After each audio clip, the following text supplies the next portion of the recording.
E aí galerinha, estamos aqui hoje para mais uma bioaula e o tema de hoje é Introdução à Bioquímica, Água e Sais Minerais. Fica aqui comigo, Darwin, solta a vinheta.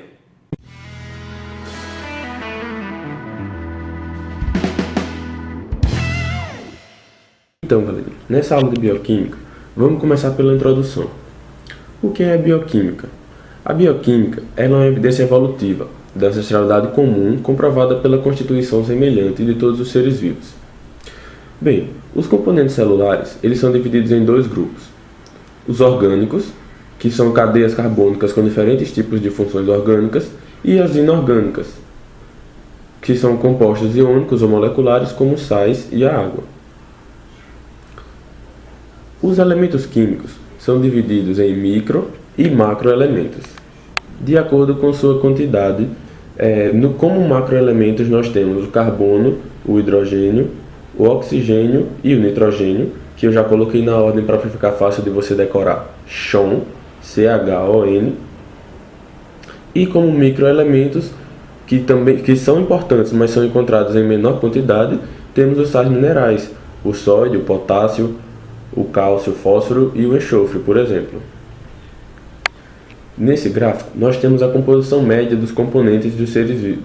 Uma média, o nosso corpo é formado por 80% de água. É muita água. E são 15% aproximadamente de proteína, 2% de lipídio, que também varia com a composição física da pessoa, 1% de carboidratos, 1% de ácidos nucleicos e outro 1% de outras tantas substâncias. Para haver a síntese de tantas moléculas, o nosso corpo precisa de uma complexa rede de reações. E a essa complexa rede de reações nós chamamos metabolismo. As reações metabólicas são divididas em dois grupos.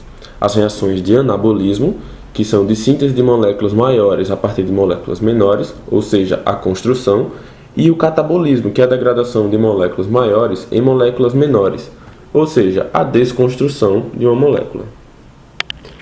Agora vamos para a parte da água. A água, como todos sabem, tem a fórmula molecular H2O, ou seja, um átomo de oxigênio para 2 de hidrogênio, onde os átomos de hidrogênio emprestam os elétrons para o oxigênio. Logo, o oxigênio fica mais negativo e as extremidades, os Hs, ficam mais positivas. A geometria espacial faz com que ela seja uma molécula polar, com polos positivos e negativos. E aqui nós temos um esquema muito bom da molécula de água que mostra até os elétrons sendo compartilhados dos átomos de hidrogênio. Agora, as características químicas da água. A água ela é conhecida como solvente universal, por participar dissolvendo tantas reações importantes e tantos tipos de soluto. Ela também é uma molécula polar e, pela regra semelhante, dissolve semelhante. Logo, ela, polar, vai dissolver todas as outras substâncias polares e não vai dissolver as substâncias apolares. E é isso que vai gerar substâncias hidrofílicas e hidrofóbicas. Do grego, hidro significa água, fílicas significa amiga ou aproximação. Logo, uma molécula amiga da água, como por exemplo o sal de cozinha, que se você quiser você pode testar em casa. Um copo de água, joga um pouco de sal, mexe e você vai ver que vai dissolver. No entanto, uma molécula hidrofóbica, phobos vem do fobia ou aversão, ela não vai se dissolver em água. E isso você também pode experimentar em casa. Num copo de água, você colocar uma gota de azeite, você pode mexer e você vai ver que não vai, hora nenhuma, dissolver aquele azeite. Agora as características biológicas da água. Tecidos mais jovens ou com maior atividade metabólica apresentam maior teor de água. Isso se verifica, por exemplo, no tecido nervoso e no tecido muscular, que como tem intensa atividade metabólica, possuem maior porcentagem de água. Eu coloquei aqui no slide para vocês, em linguagem matemática, que a idade é inversamente proporcional à porcentagem de água. E isso a gente também pode conferir que a quantidade de água no corpo de um bebê e no corpo de um idoso é bem diferente. Inclusive, nós temos a evidência, se nós olharmos a pele, nós vamos ver que ela é bem mais ressecada no caso do idoso. Além disso, cada espécie possui uma determinada composição percentual. Por exemplo, uma água viva possui uma composição percentual de água diferente de uma vaca.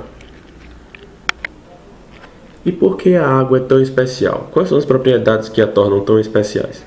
A polaridade molecular, que vai influenciar na dissolução dela em todas as substâncias, a estabilidade térmica, por causa do alto calor específico, os pontos de fusão e de ebulição compatíveis com a maioria dos ambientes terrestres, logo, na maior parte da Terra você vai achar ela na forma líquida, a neutralidade ácido básica, ou seja, o pH neutro, e a baixa reatividade química, tornando-a um excelente solvente para as reações.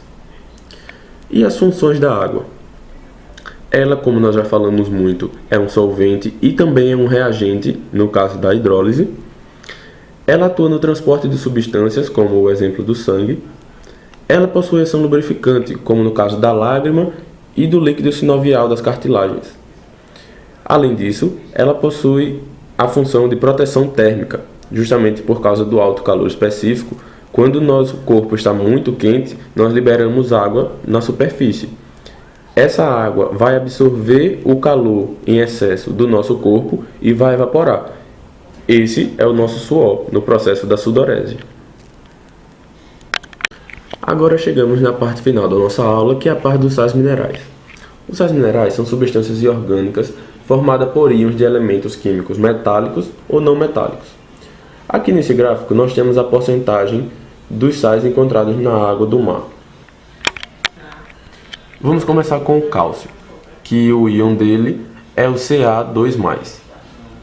As principais funções do cálcio são de ativador enzimático, ele também atua na contração muscular, na coagulação sanguínea e ele é o componente estrutural de ossos e dentes.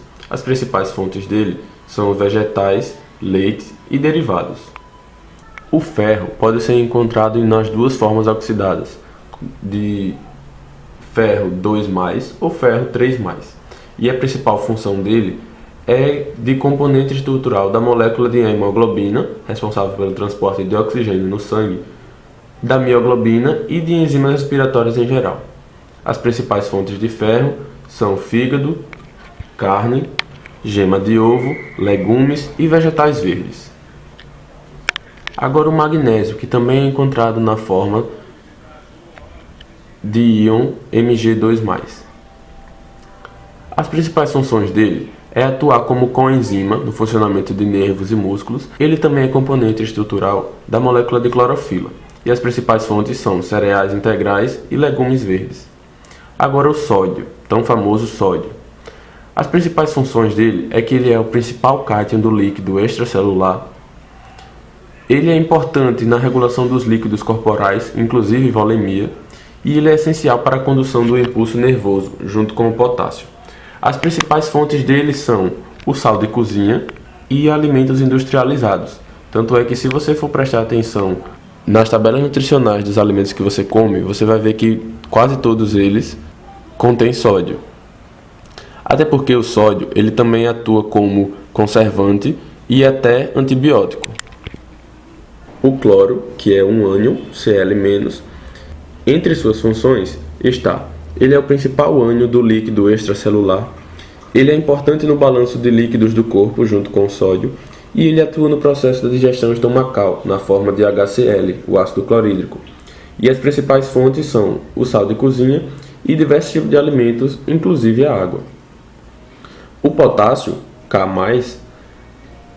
é o principal cátion do meio intracelular, ou seja, dentro da célula. Ele influencia na contração muscular e ele é essencial na condução do impulso nervoso. Ele é componente da bomba de sódio e potássio, que nós veremos mais na frente. As principais fontes são carne, leite e diversos tipos de frutas. Aqui tem uma tabela com os principais íons, suas funções e suas fontes, para você estudar. Se quiser copiar e colar na sua parede, ou fazer uma no seu computador ou à mão, eu recomendo, porque ajuda você a decorar. Agora vamos para duas questõezinhas bem tranquilas, porque esse assunto ele sempre é tratado de forma bem fácil nas questões. Vamos lá. Primeiro, a água participa em todos os fenômenos abaixo, exceto... Dá um pausezinho aí, lê as alternativas e vê se você consegue responder. Daqui a pouco eu vou responder ela para você. A resposta é letra D. Vamos ver por quê. A água participa da manutenção da temperatura corpórea, eu já falei, por causa do alto calor específico dela. Ela participa de ações metabólicas, tanto como solvente, que ela é um ótimo solvente, quanto até como reagente no caso da hidrólise. Ela participa do transporte de substâncias, no caso do sangue. Ela participa da manutenção da vida em regiões congeladas, que eu já falei, por causa do alto ponto de ebulição e difusão dela. No entanto, ela não participa do transporte de energia. Vamos lá, segunda questão. Dietas pobres em alimentos que são fontes de sais de ferro para o nosso organismo podem ocasionar. Dá de novo um pausezinho aí, lê as alternativas, vê se consegue responder. Eu volto para respondê-la. A resposta certa é letra A, anemia. A falta de ferro atrapalha o transporte de oxigênio pela hemoglobina e dificuldade de coagulação do sangue é o potássio, que atua junto com as plaquetas na coagulação sanguínea. Letra C, distúrbios nervosos. Provavelmente a resposta seria essa se ele falasse de sódio ou de potássio também, pois eles atuam na bomba de sódio e potássio, que é o mecanismo de transmissão dos impulsos nervosos. D, facilidade ao estabelecimento de cáries. Seria o flúor, que eles já colocam na nossa água para evitar a proliferação de cáries. E letra E, osteoporose, seria o cálcio, que é o principal mineral na composição de ossos e dentes. E aí, galerinha, gostaram da aula? Se gostaram, continue com a gente, dê um like no vídeo e siga nosso canal. E se você gostou muito, favorita e compartilhe com seus amigos.